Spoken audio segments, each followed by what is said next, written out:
La mayoría de información que circula por Internet en relación a nutrición, salud o ejercicio suele ser información falsa o información que mezcla verdades con mentiras.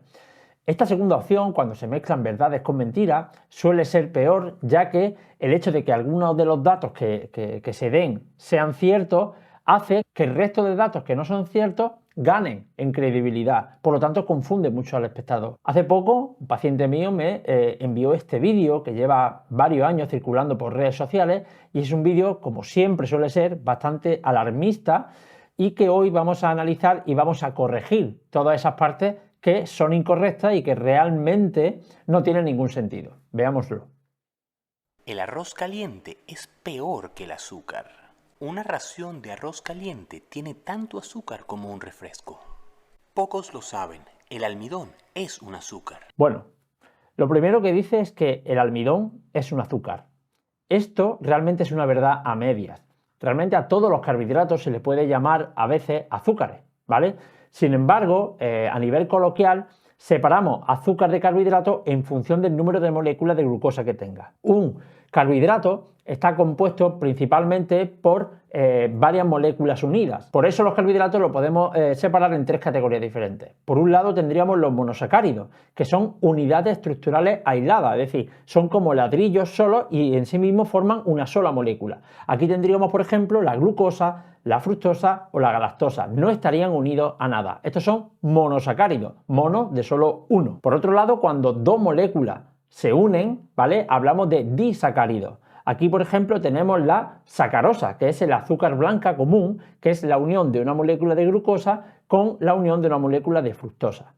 Y por último, tendríamos los oligosacáridos o polisacáridos, ¿vale? Que son la unión de muchas moléculas de algún azúcar juntos. Por ejemplo, el almidón, que sería la unión de muchas moléculas de glucosa. En última instancia, cualquier carbohidrato que nosotros ingiramos en nuestro cuerpo se va a descomponer en monosacáridos, es decir, que nuestro cuerpo solo va a absorber monosacáridos como por ejemplo la glucosa o la fructosa y nuestro cuerpo solo metaboliza y obtiene energía principalmente de la glucosa. Por lo tanto, es erróneo decir que el almidón es azúcar. Aquí en esta imagen vamos a ver realmente cuando vemos la clasificación en un solo esquema, vemos que tenemos los carbohidratos simples y complejos y son los carbohidratos simples a los que nos referimos como azúcares. Ahí estaría la glucosa, la galactosa, la fructosa de manera aislada o unida entre ellas formando sacarosa, maltosa o lactosa. Y luego tenemos los carbohidratos complejos que son los oligosacáridos y los polisacáridos. Como veis, el almidón, ¿vale?, estaría dentro de los polisacáridos, por lo tanto no lo definimos en sí mismo como azúcar. Pero continuemos viendo el vídeo. El arroz sube más la glucosa que 7 cucharadas de azúcar. Vale, aquí dice que el arroz sube más la glucosa que 7 cucharadas de azúcar. Realmente esto no es correcto, no sé de dónde saca el dato de que un plato de arroz va a subir la glucosa más que 7 cucharadas de azúcar, entre otras cosas porque habría que determinar qué cantidad de arroz es la que se está ingiriendo para ver cuánto sube la glucosa y durante cuánto tiempo. Y además tenemos que saber que este pico de glucosa que los carbohidratos generan en sí mismo no es negativo. De hecho, podéis ver este vídeo donde hablo sobre este tema de los picos de glucosa. Sí es cierto que el arroz, sobre todo el arroz blanco, al ser un carbohidrato, va a elevar la glucosa en sangre. Pero como digo, esto no tiene por qué ser negativo per se. Esto va a depender de muchos factores. Además, no podemos comparar la ingesta de azúcar blanco a la hora de elevar la glucosa en sangre con arroz blanco. Entre otras cosas porque el arroz blanco tiene una alta cantidad de agua y normalmente lo solemos comer junto a otros componentes, junto a otros alimentos. Cuando acompañamos el pan blanco, por ejemplo, de vegetales ricos en fibra o añadimos algo de proteína, como puede ser alguna carne, algún pescado o incluso algo de grasa, ese pico de glucosa en sangre se va a atenuar bastante y por tanto no va a ser tan pronunciado. De todas formas, y a fin de cuentas, el hecho de que acumulemos grasa corporal o no, no va a depender tanto del pico de glucosa que genera un alimento, sino del balance calórico total del día, es decir, de las calorías que gastamos y las calorías que consumimos. Pero sigamos viendo el vídeo. Nuestro cerebro nos frena al comer mucho dulce. Pero como el almidón no tiene sabor, el cerebro no se da cuenta que está comiendo mucho azúcar. ¿Cómo eliminar? Vale, aquí nos dice que como el arroz no tiene sabor, como el almidón no tiene sabor, nuestro cerebro no se da cuenta de que estamos comiendo y por lo tanto no nos sacia, ¿vale? Al no tener sabor dulce, no nos sacia. Esto es totalmente falso.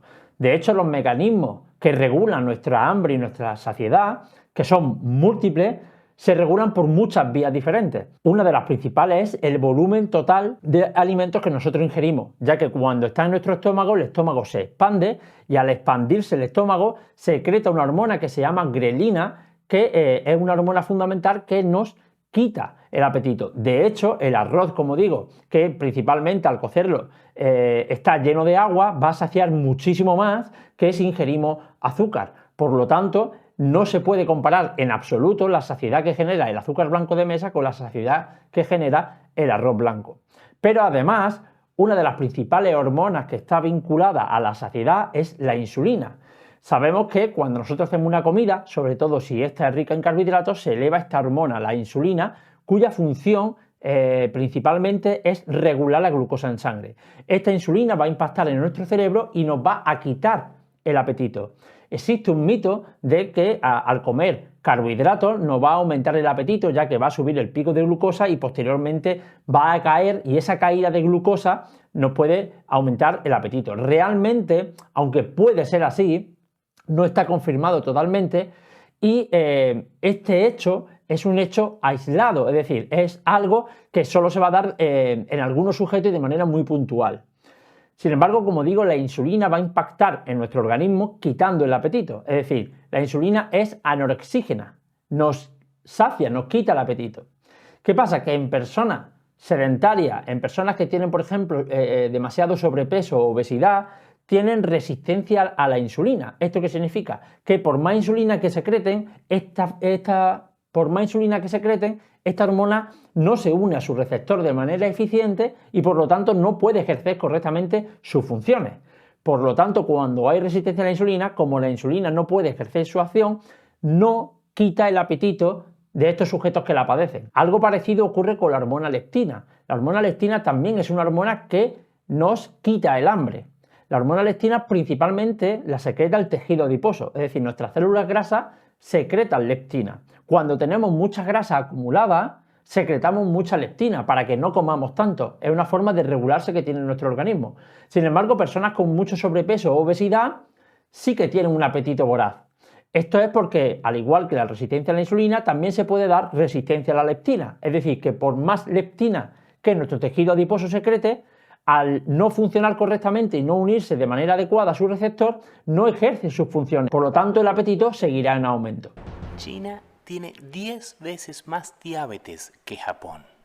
En ambos países comen mucho arroz. Comenta que China tiene 10 veces más prevalencia de diabetes tipo 2 que Japón. Pero claro, ese gráfico que nos pone habla de millones de personas. Si tenemos en cuenta la población total de ambos países, donde China tiene casi 1.500 millones de habitantes en comparación con Japón, que tiene 127 millones, ¿vale? Aquí, ¿vale? Teniendo en cuenta la cantidad total de habitantes que tiene, el porcentaje de población que tiene diabetes tipo 2 se asemeja bastante.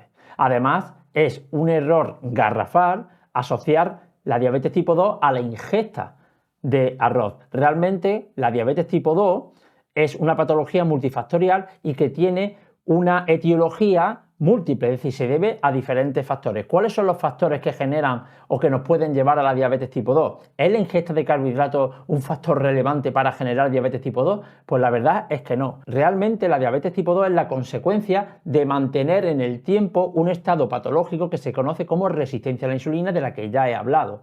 Tengo unos vídeos por aquí en los que hablo de este concepto para quien quiera profundizar un poquito más.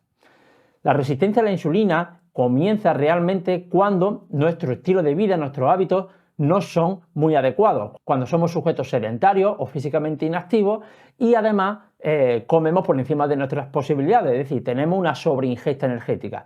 Esto en última instancia nos va a llevar a la acumulación de grasa, y es la acumulación de grasa, sobre todo grasa visceral, que es la grasa que se acumula entre nuestros órganos, y la grasa ectópica, que es aquella grasa que se acumula en tejidos no preparados para acumular grasa, como por ejemplo puede ser nuestros músculos, nuestro hígado, nuestro páncreas, nuestro corazón, la que va a generar esa resistencia a la insulina.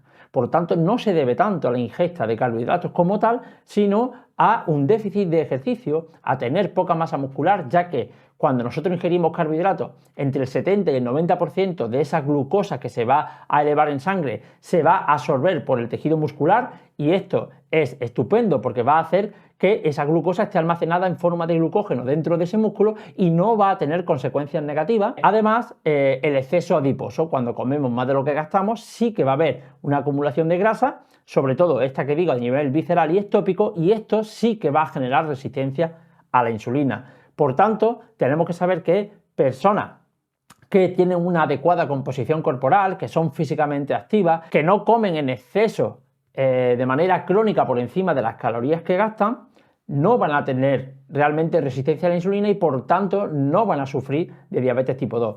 Sin embargo, personas, como digo, sedentarias, físicamente inactivas, que comen constantemente calorías por encima de sus necesidades y que por tanto van a acumular grasa corporal, pues son más susceptibles de tener resistencia a la insulina, que a largo plazo se puede convertir en diabetes tipo 2. Pero bueno, sigamos con el vídeo. Recomendaciones médicas. El arroz recién cocinado sube el azúcar, causa diabetes y engorda mucho. En vez de comer arroz caliente, es mejor enfriarlo en la nevera. Cuando el almidón se enfría, no se absorbe tanto. Eso se llama almidón resistente. El almidón resistente no engorda, no sube tanto el azúcar y no causa diabetes. Coman bastantes alimentos. Nos dice que es mucho mejor comer el arroz en frío en vez de en caliente. Esto quizás es la única parte cierta de este vídeo. Realmente comer el arroz caliente no significa que sea malo, no tiene por qué engordar, como he dicho antes, eso va a depender de nuestro balance energético, de cuánto ingiero y cuánto gasto a largo plazo, ¿vale? Ni tampoco el arroz en sí solo, ni ningún carbohidrato por sí mismo va a causar diabetes tipo 2. Pero sí que es cierto que existe cierta diferencia al ingerir el arroz frío o ingerirlo caliente recién cocinado. Cuando nosotros hervimos arroz, no solo arroz, sino cualquier tipo de alimento rico en carbohidratos, como puede ser patata, como puede ser pasta, si nosotros lo ingerimos recién cocinado, es cierto que va a elevar la glucosa en sangre de una manera determinada. Pero si nosotros este arroz lo enfriamos en el frigorífico durante al menos 12 horas, ¿vale? Se recomienda entre 6 y 24 horas, yo suelo recomendar unas 24 horas, es decir, cocinar arroz para el día siguiente. Este proceso de enfriamiento va a formar lo que se conoce como almidón resistente. Este almidón resistente actúa como una fibra, es decir, no lo vamos a absorber. Por lo tanto, la digestión va a ser más lenta, esto va a hacer que el pico de glucosa en sangre no sea tan alto y también va a reducir ligeramente el total calórico de la comida, ya que al actuar como fibra, como he dicho, no se absorbe. Entonces es mucho más beneficioso ingerir el arroz frío, como digo, un mínimo de 12-24 horas para obtener este almidón resistente. Además, este almidón resistente va a ser fermentado por nuestra microbiota y va a formar lo que se conocen como ácidos grasos de cadena corta, como por ejemplo el butirato, y estos ácidos grasos de cadena corta sirven a su vez como alimento para la microbiota, y esto es positivo. Entonces, como vemos, la mayor parte de este vídeo es desinformación, es totalmente falso. Entonces, ¿qué ocurre realmente cuando nosotros ingerimos un plato de alimentos ricos en carbohidratos, como puede ser, por ejemplo, un plato de arroz? Vale, pues realmente lo que ocurre es que si somos sujetos físicamente activos, no hablo de ser deportistas de élite, ¿vale? No hablo de ser deportistas o hacer un ejercicio excesivamente extenuante, sino simplemente con que seamos sujetos físicamente activos. Como he dicho antes, la mayor parte de esos carbohidratos se van a convertir en glucosa en nuestro organismo, y entre el 70 y 90% de esa glucosa va a ir destinada a nuestro tejido muscular. Nuestro tejido muscular es el principal almacén de glucosa en nuestro organismo. También tenemos al hígado y ahí dentro va a formar glucógeno. Se va a almacenar de una manera segura, es decir, no va a suponer ningún problema metabólico ni ningún problema de salud en nuestro organismo. El resto de la glucosa que no se destine al tejido muscular o en su defecto al hígado va a ser usada por otras células de nuestro organismo para obtener energía. Por ejemplo, el cerebro o por ejemplo los glóbulos rojos, que son unas células que no pueden obtener energía a través de la grasa ya que no tienen mitocondria y solamente pueden obtener su energía a partir de la glucosa. Por tanto, cualquier persona que sea medianamente físicamente activo no va a tener ningún problema por consumir un plato de arroz en su día a día. Otra cosa es que tenga una sobreingesta calórica, es decir, que independientemente de que su alimentación sea alta en carbohidratos, grasa o proteínas, coma más calorías de las que gaste y además sea sedentario. Si esto lo hace de manera permanente, de manera crónica, el exceso de calorías sí va a hacer que acumule grasa y esto sí puede desembocar en resistencia a la insulina, pero no va a ser culpa del arroz, no va a ser culpa de los carbohidratos en sí mismos, sino del total calórico de la dieta. Además, tenemos que saber que para que los carbohidratos que nosotros ingiramos se conviertan en grasa, hay que ingerir cantidades industriales de carbohidratos. Como vemos, por ejemplo, en este estudio, ¿vale? Cuando los sujetos comían una cantidad isocalórica, es decir, comían las mismas calorías que las que gastaban, pero la dieta era alta en carbohidratos, solo un 4% de ese total de carbohidratos que ingería se terminaba convirtiendo en grasa. Y esta grasa no significa que vaya a nuestras reservas de grasa y se acumule. Esta grasa se puede usar, entre otras cosas, para incorporarse en la membrana de nuestras células, para nuestro cerebro, para usarlo como fuente de energía, para nuestros músculos, para usarlo como fuente de energía o como partícula de colesterol. Solo un 4%. Sin embargo, cuando se comía por encima de las calorías que se gastaban, ¿vale? Que es lo que he explicado antes, sí que esa conversión de los carbohidratos en grasa era mayor. Aún así, consumiendo más calorías de las que se gastan, solo un 13% de esos carbohidratos se terminaban convirtiendo en grasa. Tenemos que tener en cuenta que la grasa no se tiene que transformar en nada, ya es grasa directamente. Y como digo, solamente un 13% de la ingesta alimenticia, de la ingesta nutricional basada en carbohidratos y teniendo en cuenta que se ingerían muchísimas calorías, se transformó en grasa. En este estudio se dieron 870 gramos de carbohidratos al día a personas que hacían ejercicio. 870 gramos de carbohidratos al día es una barbaridad, equivale a 1,5 kilos de avena, a 5 kilos de patata o a casi 2,5 kilos de pan. Esto se hizo durante una semana. ¿Qué fue lo que se vio? Que el primer y segundo día estos sujetos no ganaron nada de grasa a pesar de estar consumiendo un exceso de carbohidratos que llevó, por tanto, a un exceso de calorías.